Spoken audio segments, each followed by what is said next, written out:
ஓம் மகா கணபதியே சரணம். நம் ராஜேஸ்வரன் ஆன்மீக பயணத்துல உங்க எல்லாரையும் பார்ப்பதில் மிகுந்த மகிழ்ச்சி.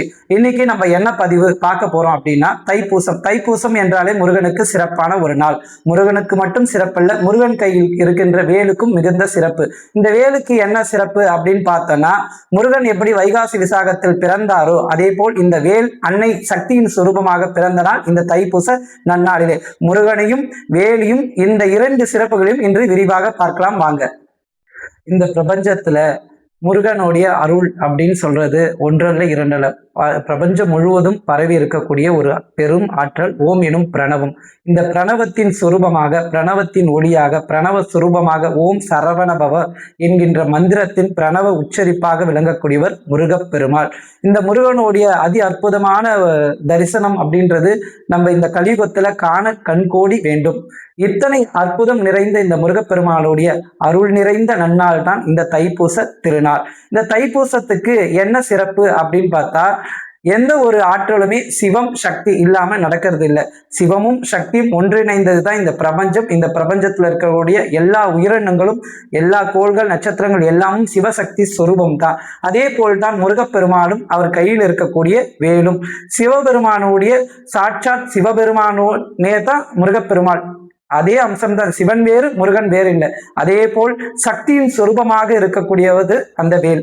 வெற்றி வேலாக, வீரவேலாக, சக்தி வேலாக, ஞான வேலாக, கந்த வேலாக, கருணை வேலாக, முத்து வேலாக, ஞான வேலாக, அருள் வேலாக, அபயத்தில் நம்மளை எல்லாம் காக்கின்ற கருணை வேலாக இருக்கக்கூடியது அந்த வேல். அந்த வேல் பிறந்த நாள் தான் இந்த தைப்பூச திருநாள். இந்த தைப்பூச திருநாள்ல எந்த ஒரு முருக ஆலயம் மிக சிறப்பு அப்படின்னு பார்த்தோன்னா, சூரசம்காரம் அப்படின்னு சொன்னாலே எல்லாருக்கும் ஞாபகத்துக்கு வரக்கூடியது திருச்செந்தூர். அதே போல் தைப்பூசம் அப்படின்னு சொன்னாலே சட்டு ஞாபகத்துக்கு வரக்கூடியது பழனி. பழனி மலையை பத்தி சொல்றதுன்னா அதுக்கு ஒரு தனி பதிவே போடலாம். அப்பேற்பட்ட இந்த தைப்பூச சிறப்புகளை பற்றி ஒன்றல்ல இரண்டல்ல எத்தனையோ விஷயங்கள் இந்த தைப்பூச அற்புதத்துல நடந்தது. அதுல மிக முக்கியமான ஒரு சக்தியின் அவதாரமும் சக்தியின் சுரூபமாக இருக்கக்கூடிய இந்த வேலின் அவதாரத்தையும் நாம் பார்ப்போம். சிவபெருமானுடைய, சிவனுக்குன்னு சொன்னாலே 5 முகம்: தத்புருஷம், வாமதேவம், சத்யோஜயம், அகோரம், ஈசான்யம். ஞானிகளும் ரிஷிகளும் குருமார்களும் காணக்கூடிய மிக சிறந்த ஒரு முகமாக இருக்கக்கூடியது அதேகம் என்கின்ற முகம். அதை யாராலையும் அவ்வளவு சீக்கிரத்துல காணவும் முடியாது. ஞானத்தினால் மட்டுமே காணக்கூடியது சிவபெருமானுடைய 6வது முகம். ஆனா இந்த கலியுகத்துல 6முக கடவுள் அப்படின்னு சொன்னாலே நம்ம எல்லாருக்கும் ஞாபகத்துக்கு வரக்கூடியது முருகப்பெருமாள். திருச்செந்தூர் அப்படின்னு சொன்னாலே சூரசம்காரம். சூரசனை அழிக்க வேண்டும் எப்படின்னா அந்த இடத்துல ஒரு ஆயுதம் தேவை. அந்த ஆயுதம் எங்கிருந்து பிறந்தது அப்படின்னா சக்தியின் சுரூபமாக வேலாக பிறந்தது. இந்த சிவனில் இருந்து பிறந்த முருகப்பெருமானும் சக்தியில் இருந்து பிறந்த சக்தி வேலும் ஒன்றிணைந்தே சூரபத்மனை அழித்தது. சூரபத்மனை அழித்தது என்றால் சூரபத்மனோட ஆணவத்தை அழித்தது, அகந்தையை அழித்தது, கர்வத்தை அழித்தது, இந்த உலகத்தை சுற்றி இருந்த மாய கர்ம பிணியை அழித்தது. மக்கள் எல்லாம் கொண்டாடப்படுகின்ற அந்த முருகப்பெருமான் கையிலே வேல் மட்டும் அல்ல, சேவல் கொடியும் கொண்டு சேர்த்தது. அப்பேற்பட்ட புகழுடைய இந்த வேலினுடைய சிறப்பு என்னவென்றால், இந்த தைப்பூச திருநாளில் தான் வேல் அவதரித்தது. முருகப்பெருமாள் சிவபெருமானிடம் இருந்து தோன்றி 6 முகத்திலிருந்து தோன்றி 6முக கடவுளாக 12 கரம் கூடியவராக கார்த்திகை பெண்கள் கை தொழுது வளர்க்கப்பட்ட ஒரு குமரனாக அன்னையாக விளங்குகின்ற ஆதிபராசக்தியிடம் ஒன்று சேர்ந்து முருகப்பெருமாள் கந்தமாதா என்ற ஒரு பேரும் உண்டு. முருகப்பெருமானுடைய தாய்க்கு கந்தமாதா. நவதுர்க்கையில கந்தமாதான்ற ஒரு அவதாரமும் அம்பாளுக்கு உண்டு. ஏனென்றால் முருகப்பெருமானுக்கு போர் பயிற்சி தந்தார், சக்தி ஞானத்தை தந்தார்களும் உண்டு, போர் பயிற்சி தந்தார்களும் உண்டு, சக்தி வேலையும் தந்தார்களும் உண்டு. அம்மாவிடம் ஆசி பெற்ற பிறகே, தாயிடம் வேல் பெற்ற பிறகே சூரபத்மனை முழுமையாக அழிக்க முடிந்தது.